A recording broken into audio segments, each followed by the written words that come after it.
其实对叶晨来说，睡眠早已经可有可无了。即便一直不睡觉，他的身体也不会感觉到疲惫。不过刚才他将大量灵气渡入那戒指之中，即便吃了一颗培元丹，也只没能完全补充上来。如此快速的消耗灵气，着实让他的身体有了几分疲惫感。海伦娜见叶晨面露倦色，连忙道：“叶先生，请随我来。”由于行宫年久失修，随时可供入住的房间只有寥寥几个，海伦娜也不知自己究竟是什么驱使，直接将叶晨带到了自己在这行宫中的卧房。叶晨初到这里，对这座行宫的内部构造和分配并不清楚，再加上身体罕见地感到倦怠，于是便跟着海伦娜来到了那间卧房。这是行宫之中最大的一间卧房，更准确地说，应该是一个面积很大的套间。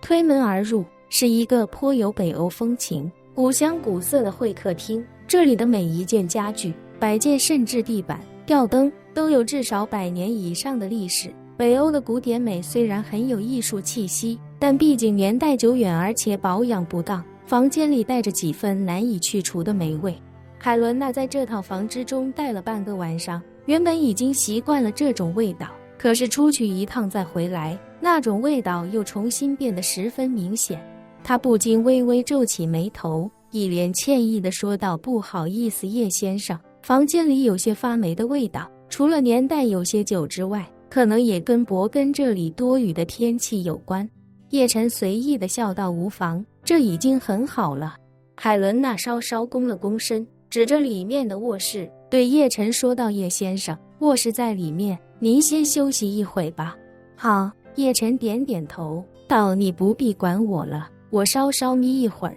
顺便想点事情。如果我中午之前没有起床，就麻烦你来叫我一声。”“好的。”海伦娜恭敬地点头答应下来，随后微微抿了抿朱唇，对叶晨说道：“叶先生，我帮您收拾一下床榻，这卧室的床榻还没收拾，有些凌乱。”叶晨有些诧异，还没来得及问，海伦娜便赶紧迈步先行进了卧室。叶晨跟在她身后来到卧室，才发现宽大的床榻上被子已经被掀开一半，床里微微皱着，明显是有人睡过的痕迹。而且这个房间里有一股淡淡的幽香味道，与海伦娜身上的香水一模一样，这让他忍不住问她：“海伦娜，这是你的卧室？”海伦娜羞得满脸通红，支支吾吾地说道：“不好意思，叶先生，这里多数房间都尘封太久，实在不适合拿来待客，只有这个房间还算说得过去，所以就辛苦您在这里休息一下，还请您不要介意。”叶晨摇头道：“我倒不是介意，只是我睡在这儿，岂不是鸠占鹊巢，而且也会影响到你休息。”“不会不会。”海伦娜不假思索地摆手说道：“我已经睡醒了，您休息吧，我在外面沙发上坐一会儿就下去了。”叶晨听闻，便也没再坚持。没人能想到，这个令全世界为之侧目，让所有权贵竞相追捧的北欧女皇海伦娜，此时却如一个贴身女佣一般，心甘情愿地为叶晨收拾着自己的床榻。海伦娜从不去想自己作为一个女皇该做什么或者不该做什么，她只知道面对叶晨，自己可以放下一个女皇所有的骄傲与矜持，心甘情愿去为她做任何事情。况且此刻的她一想到叶晨即将睡在这张自己刚刚睡过的床上，那颗躁动不安的心中又喜又羞。海伦娜帮叶晨将床榻收拾好之后，便满脸恭敬地说道：“叶先生，您请先休息吧，如果您有任何需要，请随时告诉我。”“好的，谢谢。”叶晨微笑点头，道谢之后，目送海伦娜退出了房间。随后，叶晨在房间内的卫生间洗漱一番，有些疲倦地脱去身上的衣物，整齐地放在床尾的长凳上，浑身上下除了内裤之外，唯独将那枚戒指攥在了手心。紧接着，他便躺在了那张上有余温且还有余香扑鼻的床榻之上。一想到这体温和余香都来自婀娜动人的海伦娜，叶晨在某个瞬间也不免有3分恍惚和2分上头。可是再一想到手里那枚坑爹的戒指，叶晨心里不免又有些肉疼。他把戒指放在指尖不停地转来转去，犹豫再三，还是忍不住又向其中注入了几分灵气。结果依旧与往常一样，那戒指除了发出一声嗡鸣，似乎在告诉自己心意已经收到之外，没再有其他任何表示。叶晨顿时又有些气恼，自己这是让一枚戒指给诈骗了吗？这鬼东西怎么跟网上那些骗人的杀猪盘还有骗人的网赌一样臭不要脸？哪有这种不停索取却吝啬到不给任何回报的？就算是那些在缅北一边挨着电棍，一边颤抖着用手指头在网络上装作美女或者富二代骗人的杀猪佬，起码还会在骗钱的时候对目标极尽关心，嘘寒问暖。相比之下，这戒指的职业操守连诈骗犯都不如。可是叶晨也不禁有些上头，他心中暗忖，会不会是我开启戒指的方法不对？想到这里，他立刻将戒指套在左手中指上，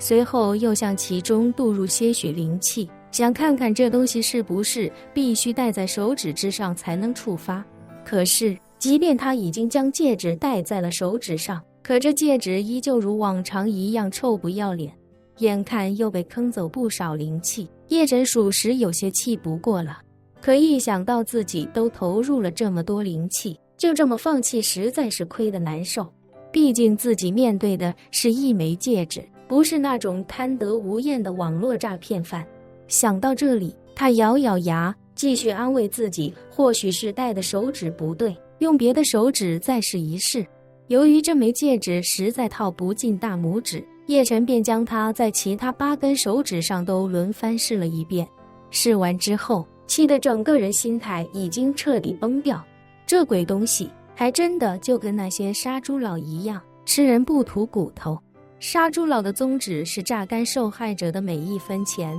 而这枚戒指的宗旨或许是榨干自己每一分灵气。一念至此，叶晨心中一片颓然。此时的他体内的灵气已经再度被消耗了超过90%，整个人十分疲惫，心中也格外颓废。他就像个幡然醒悟的赌徒，梦醒之后才意识到自己已经在这场骗局中失去太多。在这个瞬间，叶晨本想再取一枚培元丹，可转念一想，如果自己再服一颗培元丹，与那些深陷骗局的受害者有什么不同？现在自己需要做的就是及时止损，不要再对这枚戒指抱有任何幻想。想到这里，疲惫不堪的叶晨将戒指摘下，将其攥在手里，不再向它注入任何灵气。与此同时，他不由想起那个林婉儿，他觉得这个女孩似乎极不简单。先不说这戒指里面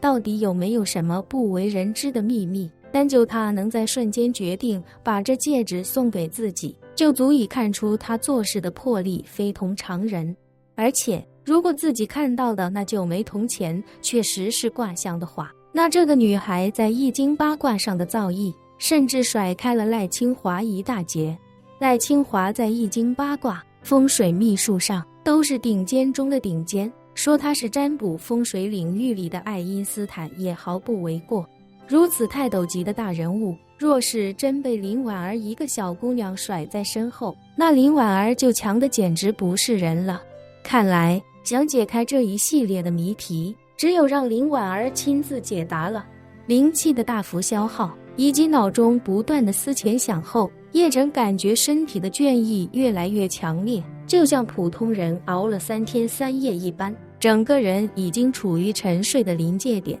于是他在不知不觉间缓缓闭上眼睛，彻底熟睡了过去。约莫半小时后，当叶晨已经熟睡，一直在会客厅坐立难安的海伦娜，在经过了漫长而激烈的心理斗争之后，忽然腾的一下从沙发上站起身来。她有些慌乱地掏出手机，找到自己上一次例假的日期记录，随后又在网上搜索了一下排卵期计算器。当他输入个人上次例假的开始以及结束时间，还有自己平均每次例假间隔的时间之后，那个小软件给他弹出了一个粉色的爱心标志，上面还附有一行字：恭喜你目前正处于排卵期内，这是开始孕育一个新生命的最佳时机。看到这行字，海伦娜表情先是浮上几分惊喜，而后便仿佛做出了什么重大决定一般，变得坚定无比。随后海伦娜深吸一口气，怀揣着惴惴不安的忐忑内心，迈步走到卧室门前，轻轻推开了卧室的房门。而此时的叶晨正躺在床上如婴儿般熟睡。海伦娜看着熟睡的叶晨，沉默片刻后，干脆将心一横，缓缓伸出雪白的双手，将双手环至身后，拉开了连衣裙背后那条长长的拉链。随着拉链拉开，海伦娜令人惊艳的背部几乎全部暴露在了空气之中。接着整条长裙自她嫩的双肩滑下，瞬间坠落在她那双纤细而又性感的脚踝处。本期视频结束，欢迎订阅我的频道，这样就不会错过精彩内容。